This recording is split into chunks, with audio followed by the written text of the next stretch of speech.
आज हम बात करेंगे डिजिटल व्यवस्था और काले धन को बाहर कैसे लाना है और हर किसी को व्यक्ति को 42,000 रुपये कैसे मिलेंगे।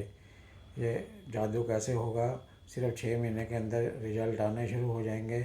मेरे विज़न के हिसाब से आपको ये करना पड़ेगा, सोचना पड़ेगा, आपको जागना पड़ेगा, सरकार को जगाना पड़ेगा। सबसे पहले हमें काले धन को बाहर लाने के लिए उनको 10% का इंसेंटिव देकर डिजिटल मनी उनके नाम पर ट्रांसफ़र करनी होगी। हर एक का डिजिटल खाता बनाना होगा, वन नेशन वन बैंक करना होगा। हर एक का अलग से खाता बनना चाहिए और उसके बारे में सबको जागरूक करना चाहिए। और हर एक को 1-1 लाख रुपया इंसेंटिव स्टार्टर मनी देनी चाहिए स्टार्टअप करने के लिए, ताकि वो डिजिटल व्यवस्था को पूरी तरह समझ सकें और अपना गुजारा चला सकें, जब तक कि उनको 42,000 रुपये पूरे मिलने शुरू नहीं हो जाते। इसमें एक पॉइंट मैं और कहना चाहता हूँ साथियों कि इस व्यवस्था को लागू करने में आपको मुझे सहयोग चाहिए और आपकी जागरूकता, देश की जागरूकता है। आज देश में इतनी दयनीय स्थिति है कि 80 करोड़ बंदों को हाथ में कटोरा दिया हुआ है राशन का, जिसकी वजह से हमें डूब मरने तक की नौबत आ गई है। कोई अगर दुनिया का देश कहता है कि भारत में 80 करोड़ यानी कि आधा देश गरीब है, और तो हमें सच मानना पड़ेगा। ये इसीलिए आज़ादी मिली थी हमें क्या, हमें अपनी आज़ादी को यूज़ करने के लिए 1947 में जो दीमक लग गई है, उस दीमक का जो बीज बोया है जाने अनजाने में सरकार ने 1947 से जो चल रही थी, जो बनी थी, और आज तक उसका एक बड़ा पेड़ हमारे सिर पर खड़ा हो गया है, जिसकी वजह से गरीब और गरीब होता जा रहा है, अमीर और अमीर होता जा रहा है। आज किसी के घर पर रहने के लिए छत नहीं है, वो 15,000 या 20,000 में कैसे गुजारा करता है, जी रहा है कि मर रहा है, ये उसको ही पता है। अब इसमें हम क्या कर सकते हैं। हम काले धन को बाहर लाने के लिए हमें कोई पनिशमेंट नहीं देना चाहिए काले धन वालों को, क्योंकि अर्थव्यवस्था सिस्टम ही इसके लिए सबसे बड़ी जिम्मेदार है और ये जिम्मेदारी सरकार को माननी पड़ेगी।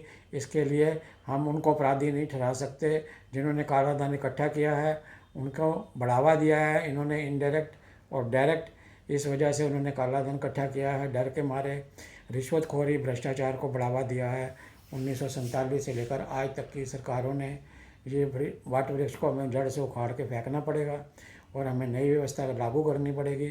नई व्यवस्था लागू करने के लिए सबसे पहले हमें नो हार्ड कैश, सबको हार्ड कैश जमा कराना पड़ेगा, पूर्ण डिजिटल व्यवस्था लानी पड़ेगी। और उसके लाए बगैर कोई गुजारा नहीं है।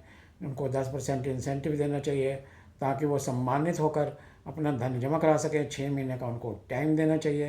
अगर उनको टाइम नहीं मिलता तो ये सरकार की नकारी है, उनको टाइम पूरा देना चाहिए, प्रोत्साहन देना चाहिए। बल्कि जिन्होंने हार्ड कैश जमा कराना है उनको भी 10% इंसेंटिव देकर और उनको भी बढ़ावा देना चाहिए, ताकि वो जल्द से जल्द किसी भी शाखा में जमा करा सकें और देश को आगे बढ़ने में और मनी सर्कुलेशन को बढ़ाने में योगदान दे सकें।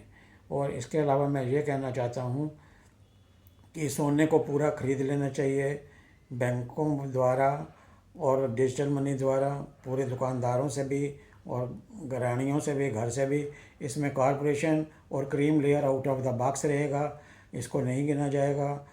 बाकी के जितने भी सोना है उसका उसके बदले डिजिटल मनी दे दी जाए उनको, और सोना सरकार अपने पास रखे, ताकि सोने के बदले डिजिटल मनी जो दी है उसके बदले वो कोई काम कर सकेंगे। और चाइना की अर्थव्यवस्था के अनुसार, जैसे चाइना ने सारी प्रॉपर्टी खरीद ली है, ऐसे सारी प्रॉपर्टी भारत की खरीद कर उसको 40-50 साल की रेंट रीज पर दे देना चाहिए, जिससे इतना रेंट आ जाएगा, इतना पैसा सर्कुलेशन में आ जाएगा कि इकनॉमी अपने आप 10 नहीं 100 गुना ज़्यादा बढ़ जाएगी। ये मेरा दावा है। अगर मेरे इस मिशन को आपने कामयाब बनाना है तो आप जागरूक हो जाइए। जागरूक होने के अलावा हमारे पास और कोई चारा नहीं है। धन्यवाद साथियों। अभी आपने जो मेरे को अपना टाइम देकर सहयोग दिया है उसके लिए मैं आपका आभारी हूँ। और साथ साथ मैं ये भी कहना चाहता हूँ कि अगले एपिसोड में मैं आपको ये बताऊँगा कि एपिस्टिन फाइल जो ललिता आइलैंड के नाम से मशहूर है, इसको भारतवासी कैसे भूल जाएंगे। ये जादू भी 5 दिनों में हो जाएगा और बहुत ही सरल है, इसमें कोई दिक्कत वाली बात नहीं है। ये मैं कैसे करना है ये अभी मैं गुप्त रखना चाहता हूँ। अगले मेरी वीडियो के लिए तैयार रहें। धन्यवाद साथियों, नमस्कार, जय मानवता, जय भारत।